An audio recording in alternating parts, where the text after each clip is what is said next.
बिस्मिल्लाहिर्रहमानिर्रहीम। ख़ातिन हज़रात, मैं हूँ अख्तर अब्बास और आपके सवाल के साथ हाज़िर हूँ। और ये सवाल आया है बड़ी दूर से। अस्सलाम वालेकुम। मेरी शादी को 13 साल हो गए हैं और मुझे इनफर्टिलिटी प्रॉब्लम भी है। मेरे हस्बैंड को इनफर्टिलिटी कुछ इशू है, वो ट्रीटमेंट करने के लिए तैयार ही नहीं है और उनका वो मतलब ये टेस्ट इतना लो है, 0 कुछ है। डॉक्टर बोल रहे हैं अब ये ठीक भी नहीं हो पाएगा। तो मुझे ही जानना था कि अब हमारे इतने फासले बढ़ गए हैं, अब हम अलग होना चाहते हैं। मेरा दिल नहीं करता है कि उसके साथ अलग होना, लेकिन उनका जो ये है ना, वो क्रूअल नेचर, एग्रेसिव नेचर है उनका बहुत ज़्यादा, तो उस वजह से मैं तंग आ गई हूँ। वरना वो मुझे इशू नहीं था कि उनको वो प्रॉब्लम है। अब मुझे क्या करना चाहिए इस मसले में? ख़ातिन हज़रात, खातून ने जिस दर्द भरे अंदाज में और जिस कंसर्न के साथ सवाल पूछा है, दैट्स वेरी इम्पॉर्टेंट।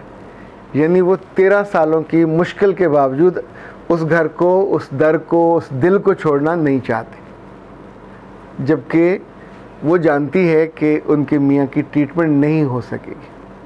ख़ास तौर पे मर्दों में अगर स्पर्म्स की जो काउंट है, तादाद है, वो 0 पे हो तो कोई मोजज़ा ही हो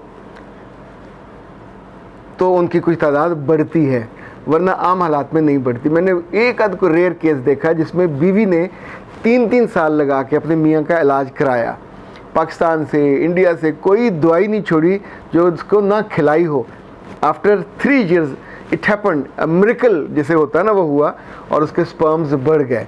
और इनफैक्ट पर ये भी तब होता है जब दोनों एक दूसरे की कदरदानी भी करें और एक दूसरे को यूँ समझे अपने जिगर का, अपने दिल का, अपनी रूह का हिस्सा समझे।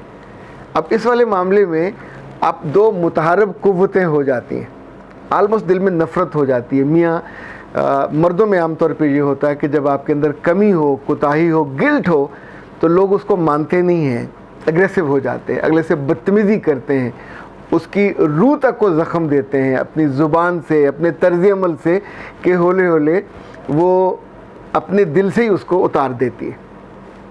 अब खातून नहीं जाना चाहती, लेकिन अब सोचिए कि जितने साल इस मर्द के साथ रहेगी, मज़ीद रहेगी, उतने दिल में तकलीफ़ बढ़ती जाएगी।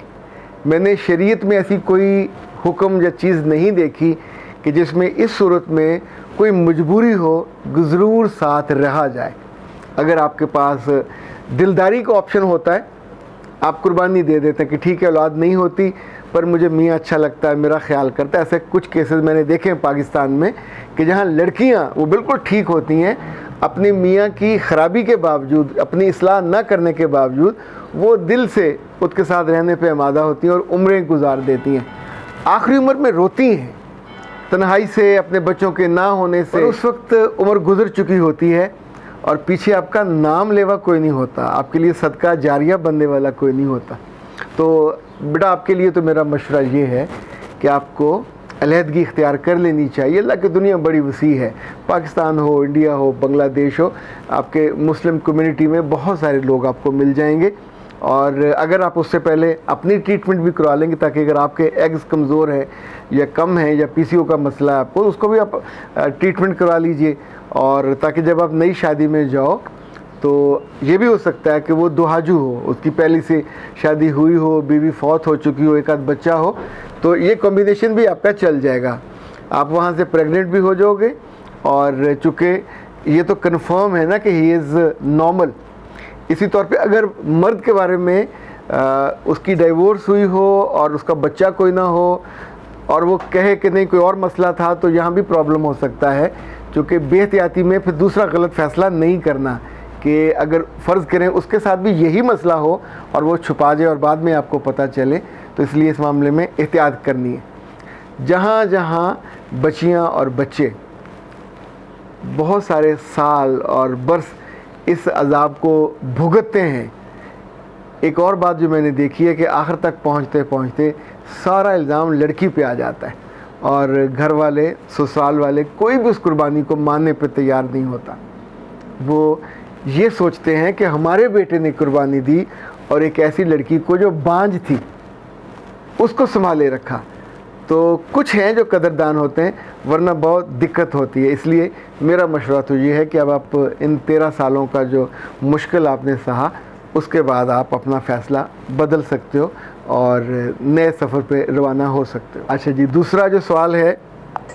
अस्सलाम वालेकुम, क्या हाल है भाई? ठीक है डॉक्टर साहब, आपकी मैं हर वीडियो देखती हूँ और मैं काफ़ी इंस्पायर होती इससे, बल्कि जिन जिन उलझनों में मैं फंसी होती हूँ उनमें से निकलने की भी कोशिश करती हूँ। आजकल मैं सेम इसी उलझन में हूँ जिस टॉपिक पे आपने बात की बुज़ुर्गों की। बेसिकली जैसे आप गाइड कर रहे हैं, मेरी दादो काफ़ी सहीफ थी, 95, हाँ जी 95 साल की हो के वो उनकी डेथ हुई थी। तो वो नबीना भी थी, नबीना भी वही इस एज में हुई थी कि जब उनका जो सबसे छोटा बेटा मीन मेरे पापा जी उनकी गोद में फीड करते थे। इतने अरसे से वो मतलब नबीना हो गई थी। तो उन्होंने अपने बच्चों को बहुत प्यार से फिर भी पाला और उस एवज में उनके बेटों ने अपनी मम्मा का इतना को ख्याल रखा कि इसकी कोई लिमिट नहीं थी। हमने वो सब कुछ देखा। फिर उन्होंने अपनी बीवियों से भी मतलब वैसे ही खिदमत करवाई, उन्होंने ज़बरदस्ती नहीं की। उन्होंने यानी कि हमारी मम्मा, मेरी ताई वगैरह सबको ऐसे ही गाइड किया कि हम ये कर रहे हैं तो आप हमारे साथ मिल के करो। वो चीज़ हमने भी सीखी। जो आज बात बता रहे हैं ना आप, ये मैंने अपनी आंखों से ऐसी खिदमत गुजारी देखी है। अब मैं इस उलझन में हूँ कि मेरी शादी मेरे मामू के घर हुई है। मेरे मामू जी हैं वो मैक्सिमम 70 के हो गए हैं, लेकिन वो हर बात पे उलझते हैं और उलझा देते हैं। क्योंकि मैंने अपनी दादों के देखे हैं नाज नखरे मीन कि उनको ऐसे रखा जाता था जैसे कोई छिले का बच्चा होता है, न्यू बॉर्न होता है। यानी कि इतनी केयर बेटे करते थे, साफ़ सुथरा बिस्तर, साफ़ सुथरे कपड़े। इवन जब तक वो ज़िंदा रही हैं उनकी ज्वेलरी भी माशाल्लाह से कायम दायम बेटों ने रखी। यहाँ तक कि बेटे काम पे जाते थे मेरे पापा, तो वो सोई भी होती थी ना, तो वो सोए हुए को ना कदमों को चूम के, अच्छा बेबे जी मेरे लिए दुआ करना। तो वो गहरी नींद में भी होती थी ना, तो वो कहती थी खैर से जाओ, खैर से आओ।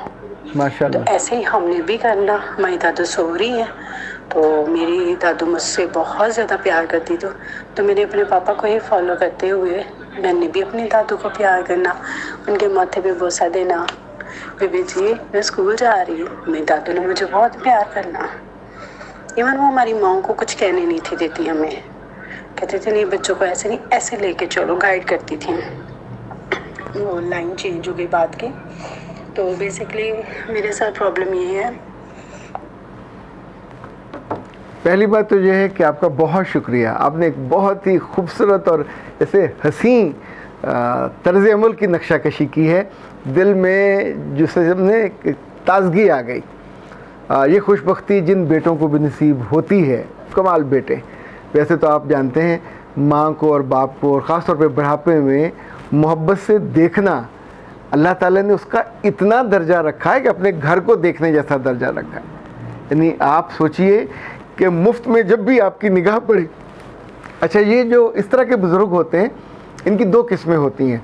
एक जलाली बुज़ुर्ग होते हैं जो जलाल से आंखें निकाल के और हर वक्त आदम बो की कैफियत होती है। एक जमाली होते हैं, जैसे इनकी दादो थी, उसकी मोहब्बत, तर्ज अमल और बच्चों की मोहब्बत और उसमें शफ़क़त घुल मिल गई। तो नतीजा ये हुआ कि जो अगली नस्ल आई, जो बहुएँ आई, वो भी उसी मोहब्बत में उन्होंने अपना फ़र्ज़ नहीं जाना, तर्ज़ ज़िंदगी बना लिया। और उनके बच्चों ने भी, ये इनकी पोती है, तो पोती भी अपने बाप की और माँ की मोहब्बत को देखते हुए, पानी ऊपर से पिघलता है, बर्फ़ ऊपर से पिघलती है, पानी भी ऊपर से आता है, तो जो तर्ज़ अमल बड़े इख्तियार करेंगे छोटे वो इख्तियार करते हैं। तो उस घर में मैं उस मोमेंट की खूबसूरती और कीमती होने का इस वक्त सिर्फ गुमान कर रहा हूँ कि जिस लम्हे इनके अब्बा या ये ख़ुद पास खड़े होकर कहती होंगी बेजी, बेबे जी, माँ जी, अब हम जाने वाले हैं। और वो सोते हुए, बुज़ुर्गों का नींद ऐसी ही होती है, गहरी नींद सो रहे होते हैं, और जब उनके कान में पड़ती है तो पुत जा सत्ते खैरा रस्ते आसान, मौला तेते खुश होवे और तेरे काम सारे आसान। और बच्चे ने अगर नंबरों का कहा, क्लास का कहा, वो पूरी दुआएं भर भर के, मुंह भर भर के देती हैं। ये खुशबख्त बुज़ुर्ग कहीं ना कहीं घरों में होते ज़रूर हैं, और जिन घरों में होते हैं यकीन मानिए वहाँ की जो रहमतें हैं और वहाँ के जो खैर और बरकत है वही कुछ और लेवल का होता है। वहाँ आपस की चपकलशें भी नहीं होती, वहाँ खिदमत में मुकाबले होते हैं। पिछले दिनों मैंने सऊदी अरब से एक केस पढ़ा जिसमें 2 बेटों का मुकाबला, कोर्ट में वो आ गए और दोनों देवर विलिंग के, उनकी जो माँ 90 साल की थी, 82 साल के, अपने घर ले जाना चाह रहे थे। अच्छा, जिसको कोर्ट ने इजाज़त दी कि वो ले जाए, दूसरे ने तो कोर्ट में रो रो के अपना बुरा हाल कर लिया। यानी वो 60-65 साल का आदमी था, जिस तौर पे वो उसने नीर बहाए, जैसे वो चीखे मार मार के रोया, जैसे उससे ज़िंदगी का सबसे बड़ा सरमाया छिन गया हो। ये वो फीलिंग होती है, ये वो एहसास होता है जो आपको बाकी लोगों से मुमय्यज़ और मुमताज़ करता है। अब इस बेटी की ब्याह जिस जगह हुआ है, वहाँ के जो उनके ससुर हैं वो जमाली नहीं है, वो जलाली है। तो प्यारे बच्चे, उस जलाली बाबे के साथ टक्कर मत लेना। ये जो जलाली बाबे होते हैं ना, जला के राख कर देते हैं।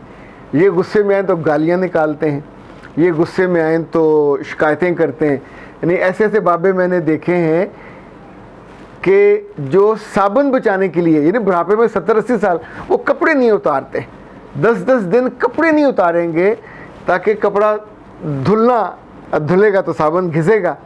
और वो जो लतीफ़े थे ना, जो लोग देसी घी छुपा लेते थे और ऊपर लगाते थे, ये उस तरह के बुज़ुर्ग होते हैं। पर होते हैं, अपनी चादरें नहीं बदलने देंगे, बहुत हुआ तो चादरों को पलट देंगे। अब ऐसे में किसी अच्छे घर से गई बेटी, जिसके माँ ने, जिसके बाप ने घर में चादरें भी दूसरे दिन बदलती हों, उनके कपड़े भी रोज़ धुलते हों और सफाई सुथराई का बहुत ख्याल रखते हों, तो उन्हें तो ऐसे बाबे या बाबी के पास बैठते हुए भी स्मेल आती है। लेकिन बंदा उसको तो काबू पा लेता है। पर याद रखिएगा, आप बहू होते हुए किसी भी अपने सास ससुर को बदल नहीं सकते। ये बदलने का काम था उनके बेटे का या बेटी का, वो भी नहीं कर पाए। अब आप दुआ करें कि जब आपके बच्चे हों और आपके बच्चे जाके कहें, नानू या दादू जो भी वो हैं, आपके जिस्म से जैसे स्मेल आती है। मैंने कई ऐसे बुज़ुर्गों को सिगरेट छोड़ते देखा, जिनके पोते पोतियों, नवासे नवासियों ने बिल्कुल करीब आके पप्पी करते हुए अपना मुंह पीछे कर लिया, दादू बुरी स्मेल आ रही है। तो लोग, बुज़ुर्ग हुक्का छोड़ देते थे, सिगरेट छोड़ देते थे, पर ये भी प्यार से होगा। और एक वक्त आता है जब आपका प्यार गालिब आ जाता है। अदरवाइज़ हर जो बाबा है, बाबी, उसकी पहली प्रायोरिटी कंजूसी या खिस्सत होती है। दूसरी, वो चाहता है कि उसके करीब कोई ना आए, वो स्पेस रखना चाहता है। तीसरा, वो अपना दबदबा रखना चाहता है, झूठा। तो उस दबदबे के चक्कर में वो सारे अजीज़ों को वो फिर करते हैं आदम बो। तो बेटा, आप बहुत दुखी मत हो, जितना आपसे मुमकिन हो। जब वो नमाज़ पढ़ने गए हों, बाहर गए हों, चुप करके चादर बदल दी, थोड़ा सा डांट लेंगे। अपने मियाँ को आप लें एतमाद में कि दिस इज़ द इशू, हम कैसे हैंडल करें। तो कभी कभी चादर निकाल के मियाँ को दी ताकि डांट उसको पड़े। और इसी तौर पे जब 2-3 दिन गुजर जाए तो मियाँ से कहा कि बाजू कहें कि फ़लाँ जगह चलना है तो कपड़े बदल लें, और उनको जबरन नहलवा लें। नहाएंगे, कपड़े बदलेंगे, उनकी क्वालिटी ऑफ लाइफ बेहतर हो जाएगी। लेकिन बेटा, मुझे आपका कंसर्न बहुत अच्छा लगा।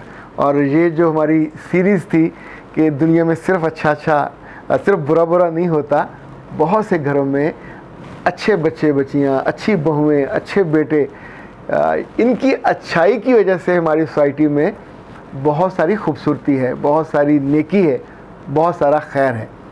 सलामत रहिए, इजाज़त दीजिए। अस्सलाम वालेकुम।